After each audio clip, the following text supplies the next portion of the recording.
Disc brake di bubut itu ada 3 fungsi yang gua ketahui dari penglihatan gua, yang dimana pertama estetika pasti, yang kedua pengurangan bobot dari yang namanya disc brake tersebut, ketiga ini yang terpenting, dengan melakukan hal tersebut yang dimana hanya meninggalkan lubangnya di bagian atas saja, yang ada di bagian atas saja ya, jadi kan dia tidak terlalu rigid disc brake-nya, otomatis dia akan mengalami sebuah yang namanya elastis.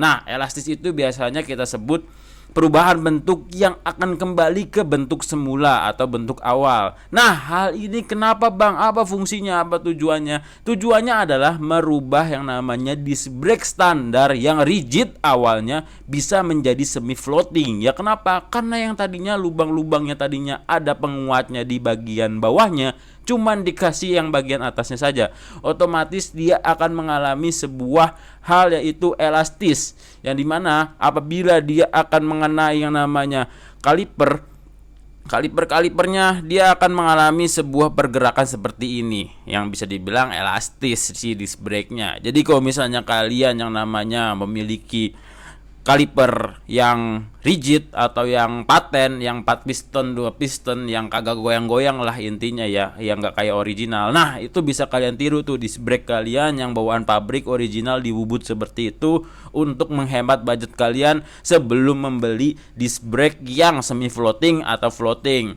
Karena fungsinya dia kurang lebih sama kayak disc brake semi floating.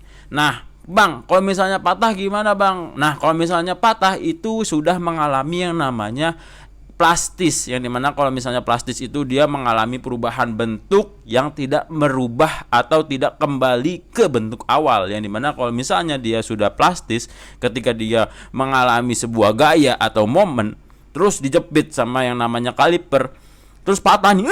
Nah, pas kalau udah patah kayak gini kagak balik-balik ke bentuk semula ya, dia namanya plastis. Kalau udah plastis ya udah buang. Nah, terus resikonya apa Bang? Ya resikonya bisa jadi gampang patah. Tapi kalau misalnya kalian menggunakan disc brake yang original, biasanya jauh lebih kuat, karena biasanya yang punyanya original itu jauh lebih tangguh ya, lebih kokoh.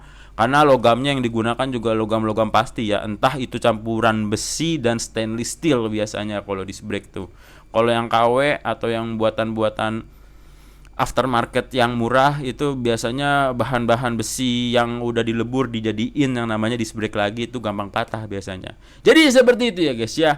Semoga bisa menjawab. Terus kalau misalnya ada yang masukan atau ada yang gak setuju, tulis di kolom komentar. Ini sih menurut penerawangan gua, yang dimana menurut gua itu masuknya ke ilmu yang bagus ya, yang bisa dibilang bisa kalian tiru untuk menghemat budget kalian sebelum mengganti yang namanya pengereman. Jadi sebelum kalian beli yang semi floating, lebih baik melakukan hal tersebut karena jasa bubut jauh lebih murah daripada membeli disc brake floating atau semi floating.